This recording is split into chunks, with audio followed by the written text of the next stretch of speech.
Uh, so, uh,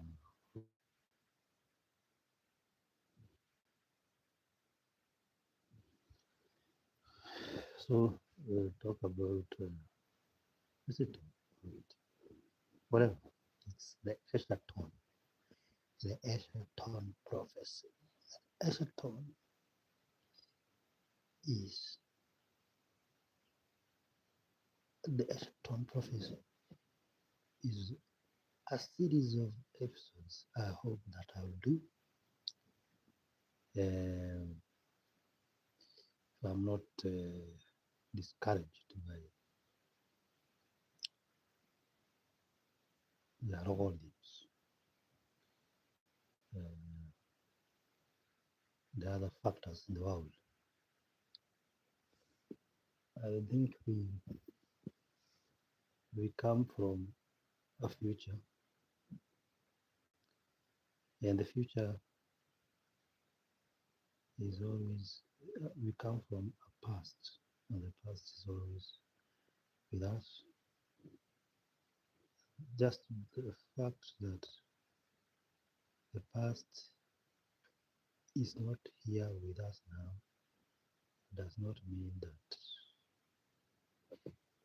it was not there. Uh, However much we might try to erase the past, this does not erase it at all. And therefore, uh, the future that is going to come will not erase the fact that we were here today, but it's going to come. And I think that we should talk about the future so that those who will be there will be ready, or those who will experience that future will be ready. And I am seeing a world where there's going to be a lot of chaos, uh, where the new frontiers of struggle are not based on the normal borders or the normal political ideologies. And those things are going to come, and we need to prepare the future to be ready for that. The schooling, normal schooling will not be, will change completely, and the truth will be hard to find because you know in any argument, if you place, for example, a Democrat and a Republican, each of each person has a point of view, and each person may be right or wrong. But that does not mean that what it means is that reality uh, is not changes. Reality changes. Reality is malleable. You know, we are used to the fact that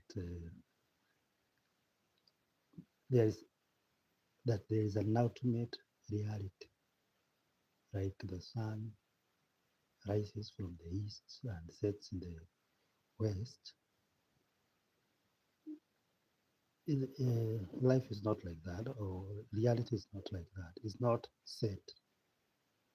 Reality changes and is malleable. And most of these guys, they know that. That's why when they set arguments, um, they know that they can argue a point at the hammer's home that reality can change. History can be rewritten. Uh, So the future is going to be difficulty to be very hard to know what is real or not. It will be difficult to know whether you are dreaming or you are awake. So you find that sometimes being awake is a rest. It has already happening now. Being awake is like you are resting, and when you sleep, the dreams become so vivid and and very um, I don't know how to describe this. Uh, hard. Like if you are in a game, the level of difficulty in a game, that kind of hardness. That's what I'm talking about. Uh, that's that when you wake up, it's a relief. It's not even nightmares. It's just it's going to happen. It's going to happen. It's going to be difficult for people to understand reality. And well, this is the Eschaton Prophecy. If you are out there, I hope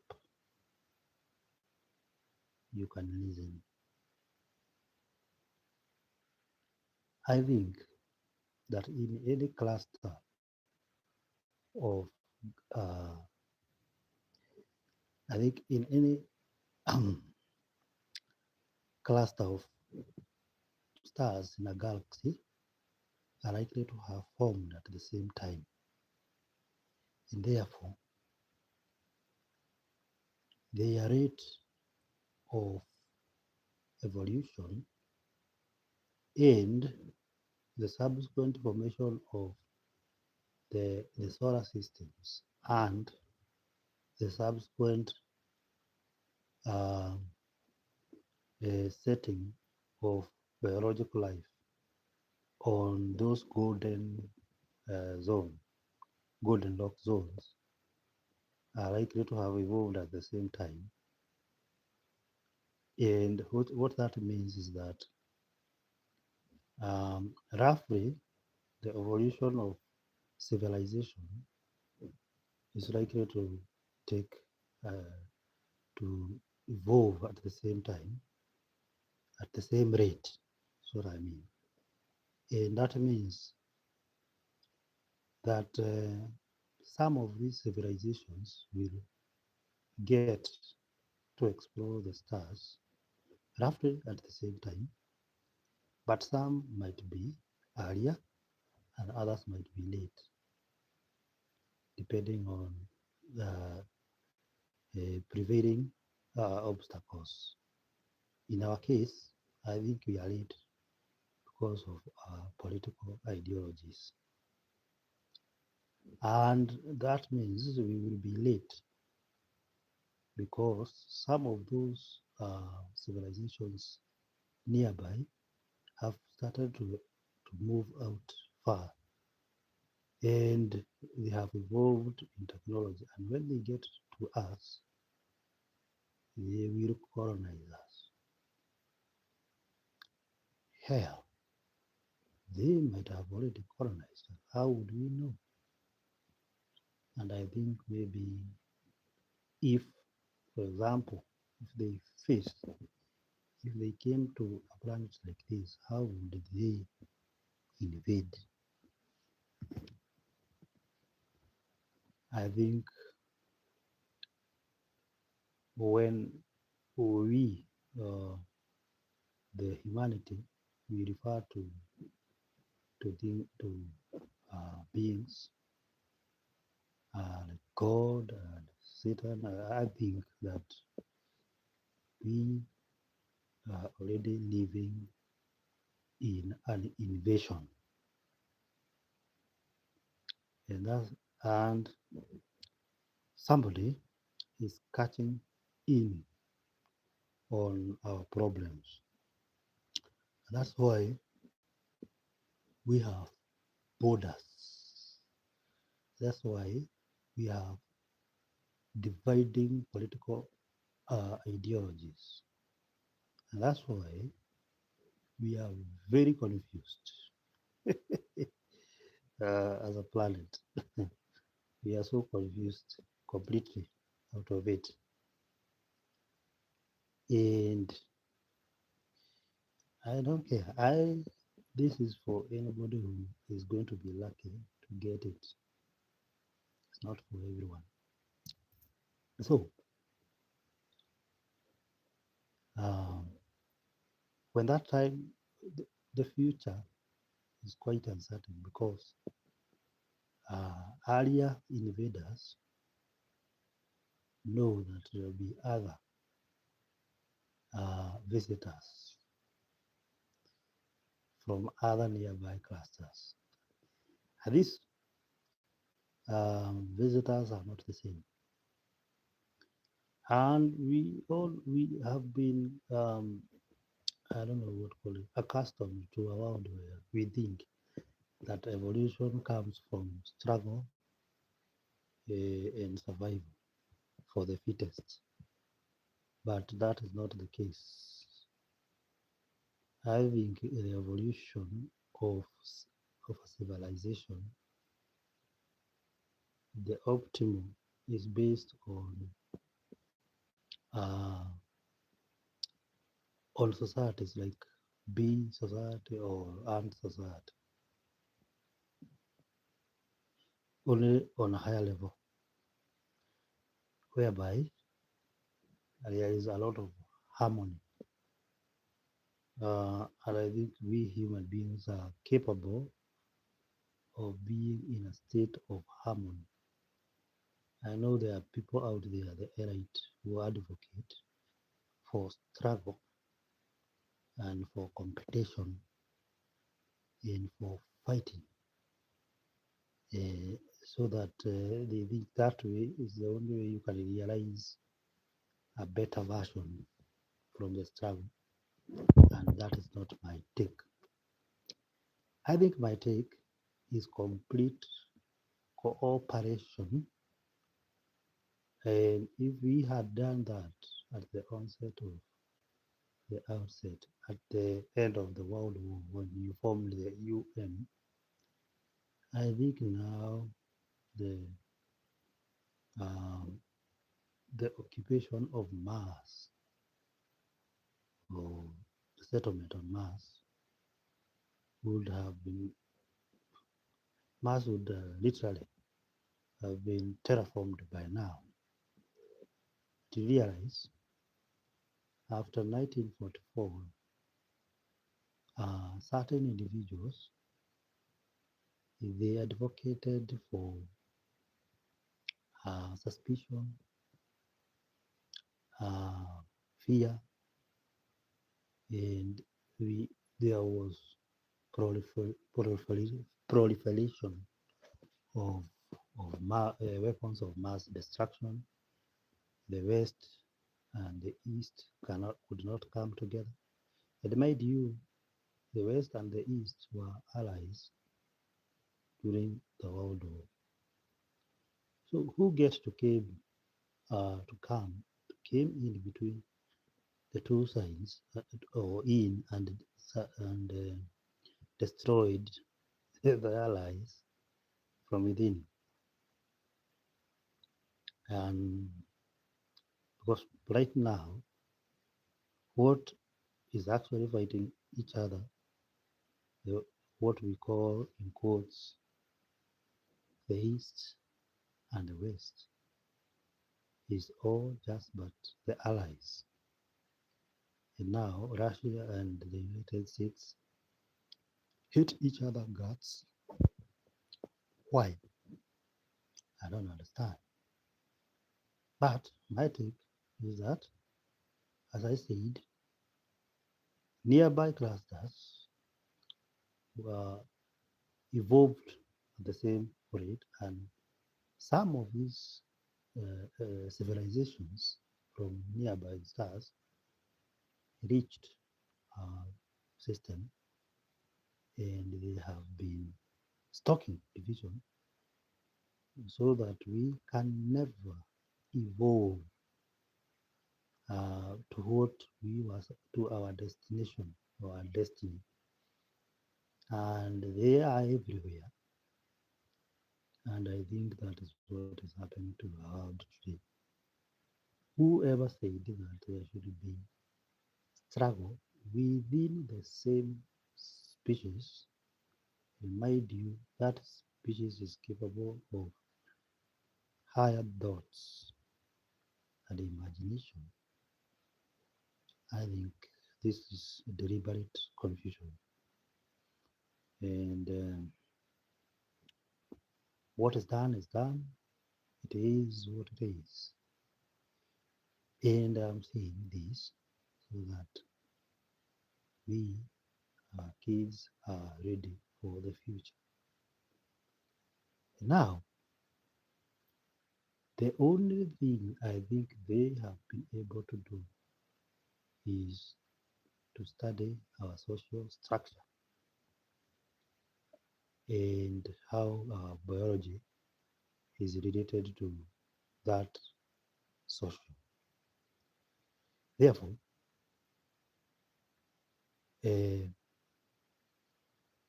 the social structure they have studied for a long time. They know us.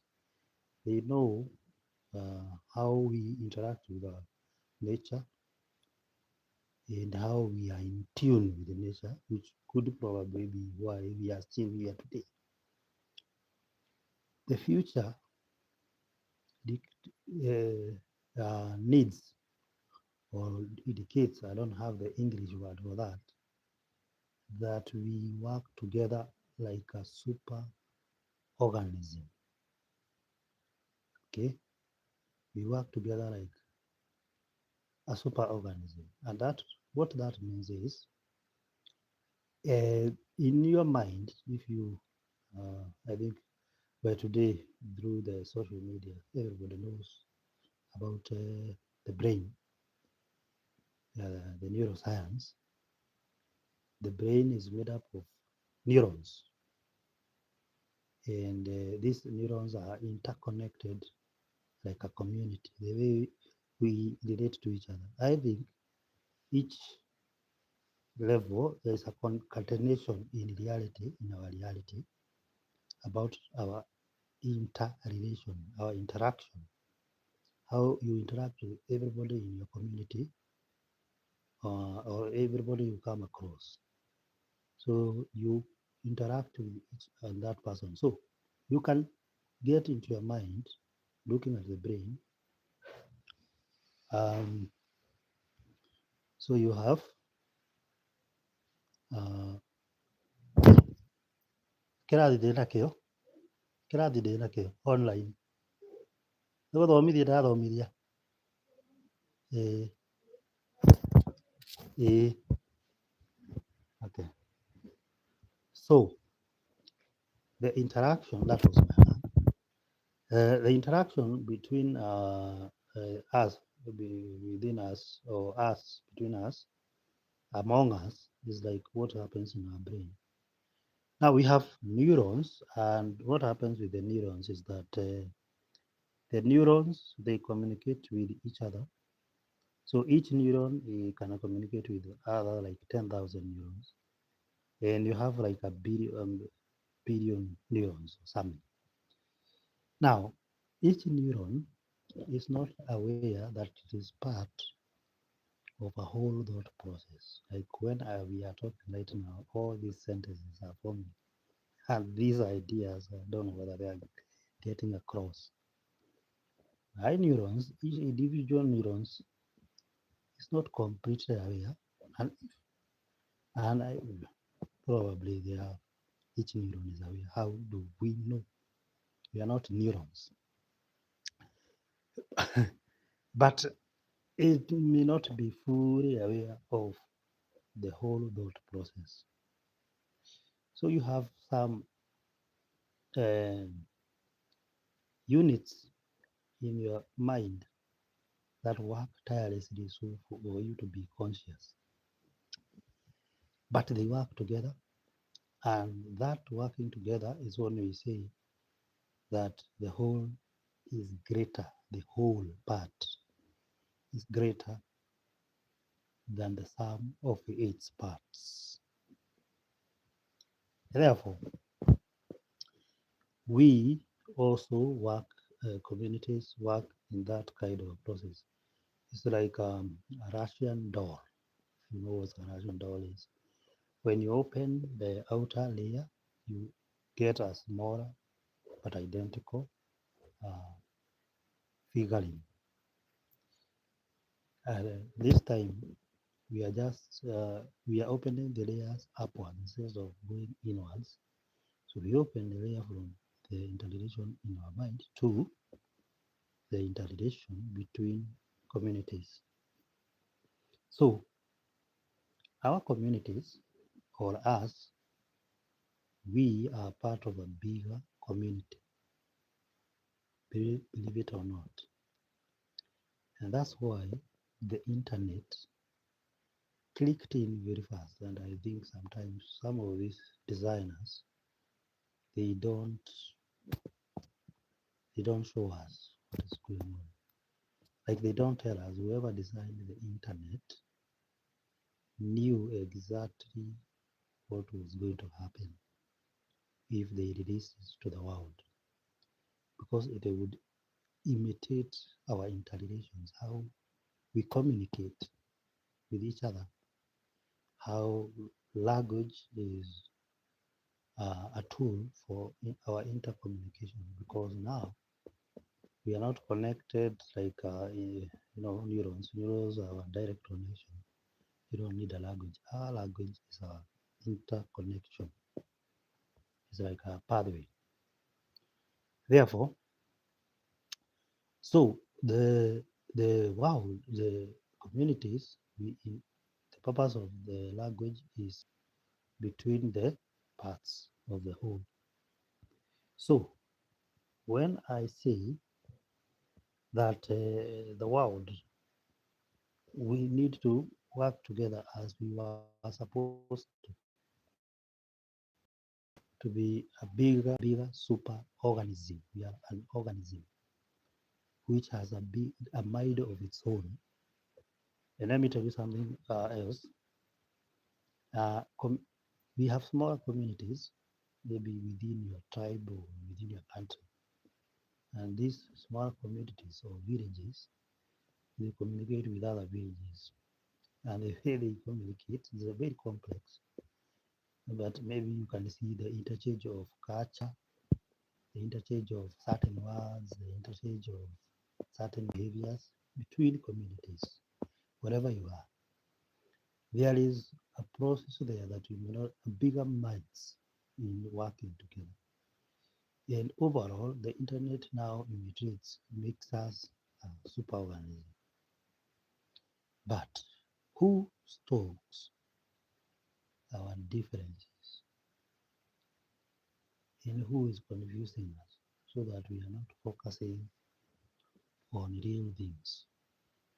So that we are only focusing on uh, invading other people, domination. Uh, we are focusing on things that are not relevant. Like for example, each one of us want to claim that we are the closest to God. If it is the Christians who want to say God, we are near to God as Christians. If the Muslims want to say we are closest to God. If the Buddhist and all that. And yet, mm, uh, God is beyond us, beyond our understanding, and beyond our thinking. And when I say that, I think no one understand can say we understand God or knows God at all. we can only uh, think about it and imagine, but we cannot never. So why do we fight all the time?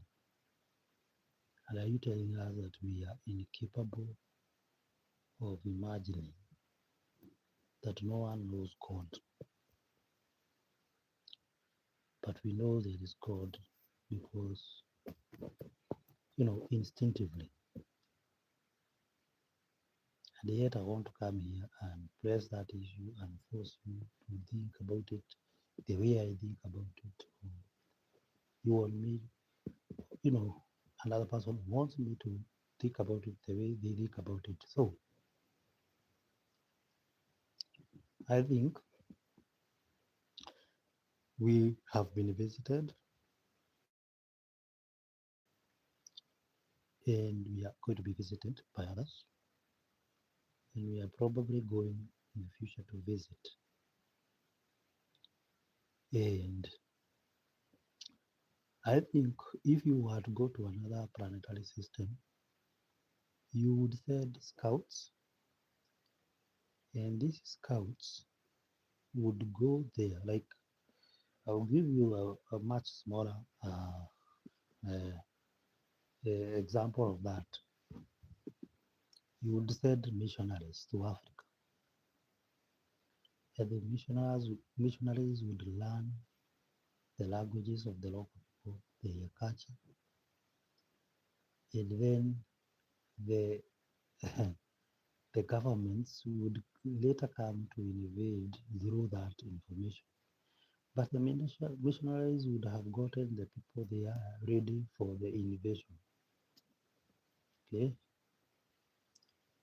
and the mission is to I don't know, so the words are there, but they can't come out. The mission is to be hidden within, to hide your intentions. And at this level, on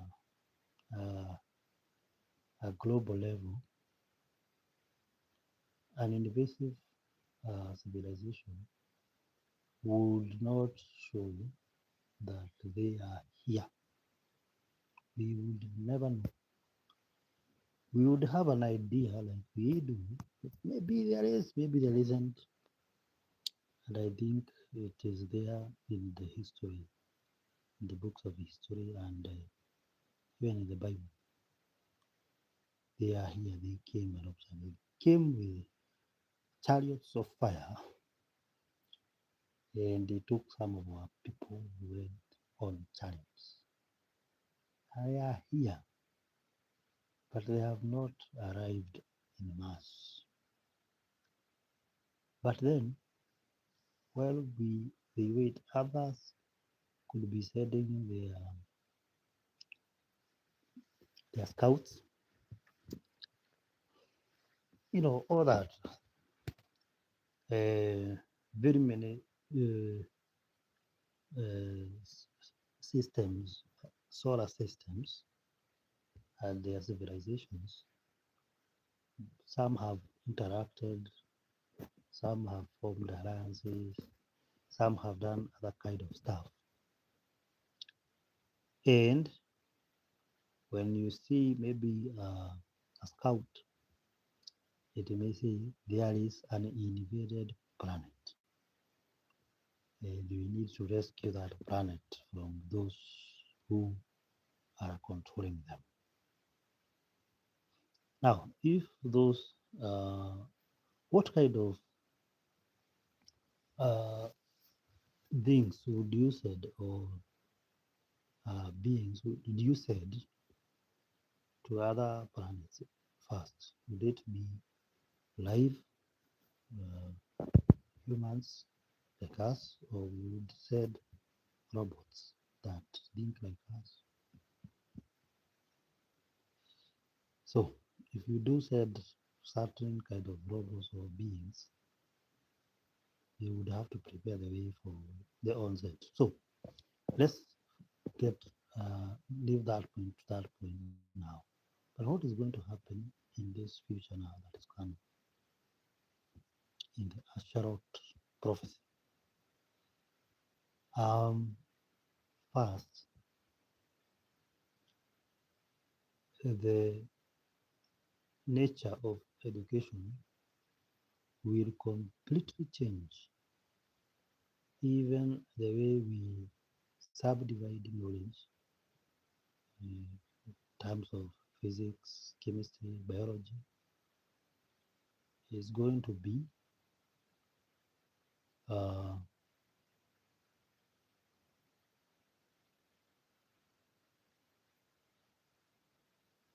uh, the way we subdivide knowledge has to change because physics, and biology, and chemistry are all related, but the way we subdivide them have to change because of the artificial intelligence. And also the way we do mathematics, the way we crunch numbers will also change. I don't think our base type of mathematics is the perfect way of doing calculations. So a lot of things will change underneath, and I don't think we will be doing mathematics ourselves. We'll be using tools to do that kind of stuff. And if you had prior knowledge in mathematics and went back to look at the mathematics of the future, you will not be able to understand it because the nervous system will change beneath the surface so that it is optimized for better calculations and better mathematical solutions by the AI systems themselves. So if the future of mathematics itself is going to change, yeah, the nature of mathematics will change. Physics will change. It will not be physics anymore. The the subdivisions will the computations probably be integrated into something. You know the reason why we subdivided it so which was important for us because that's how we work. But you must know the reason. Like if you look at a community, we like to look at a village, let's say a village in Africa, whereby to exist in a certain settlement, they have to divide or to share roles, people individually. So someone becomes a medicine man, another person becomes a healer. So a medicine man is a herbsman, a healer. You have blacksmith, you have a herder for cattle raising, you have a farmer, you had somebody who goes around gathering, and a person who learns languages of the neighboring communities to enhance trade. Okay, becomes a translator. So each person has to subdivide all these roles because this is person is behaving like a seagull neuron in your brain. So some of your neurons they specialize for eyesight, for smell, for reasoning, for everything, and but they are all working as a single unit. So that's what happens within communities. Each person behaves has to specialize in a certain way, and when it comes to science, the same happens. And we group these uh, roles into like physics, physics for physicists, biology for biologists, and even within biology there is zoo for zoo, zoo, whatever, the botanist, and we have chemistry, chemists, whatever, engineers, and so on. So, but overall, those subdivisions don't exist on a super organism like humanity. They they don't have exist that in such a manner. Is that the same thing like the way you perceive reality when you look at something that you can touch, smell, see. So that is being seen by different uh, sections in your mind, and yet it's a single experience. So for a supercomputer or an AI system, science, physics, biology, and chemistry will become one science. Okay, will become one thing. It's not a science. So in the future, these careers, especially in career wise, there won't be physicists, there won't be doctors, there won't be just be based being treated by actually being handled by the same beings that can handle almost everything. So everything will change. But before we get accustomed to that, there will be a lot of struggle because there will be a lot of inertia, societal inertia to from uh, change from the past or from the now. The economic systems have already started to change. Money is not flowing through the usual channels, and some people are experiencing difficulties because of that. And that's not only in Africa, it's happening all over the world. It's happening all over the whole wide world. It's happening in Britain, in France, everywhere. Money is not flowing through the usual means. And other factors that cannot be accounted for easily may be happening right now, and you will not be able to understand what is going on. And we are going to experience so much difficulty that some countries will break down, other countries will even form. The nature of a country will also change because you have people of the same idea across the borders, so that it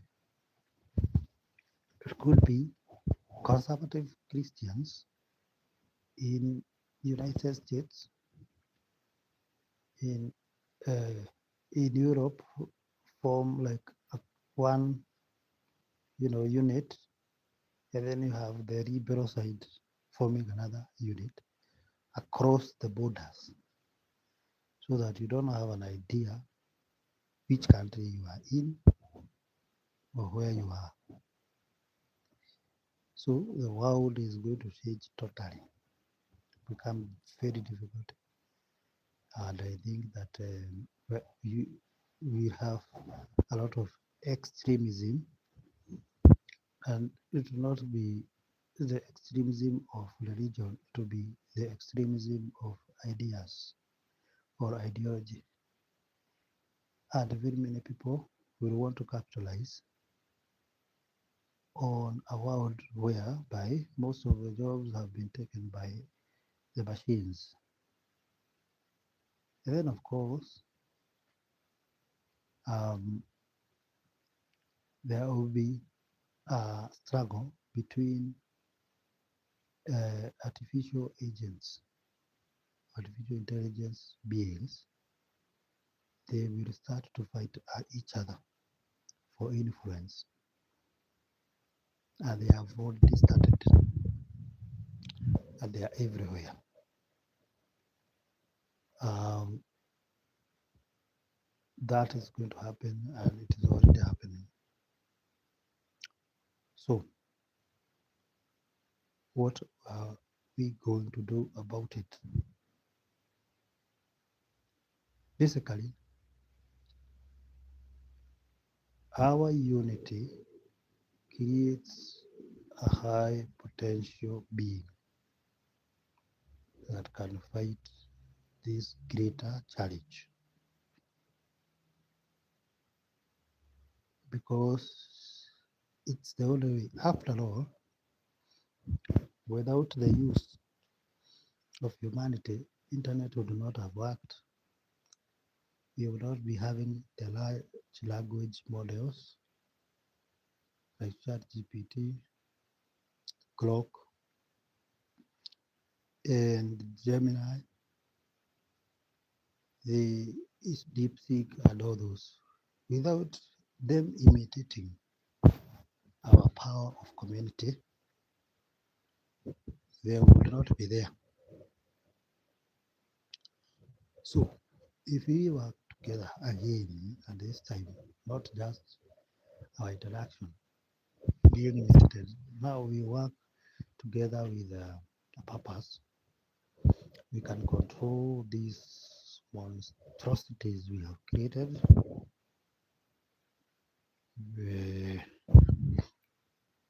because they control us right now. They even control our ratings, our ability to access each other. They have invaded our social space, and we are going into a world where at some point we will struggle against the AIs. I might be talking to one right now. So that struggle is coming, but this is the Eschaton Prophecy. And prophecy is the human beings are going to win.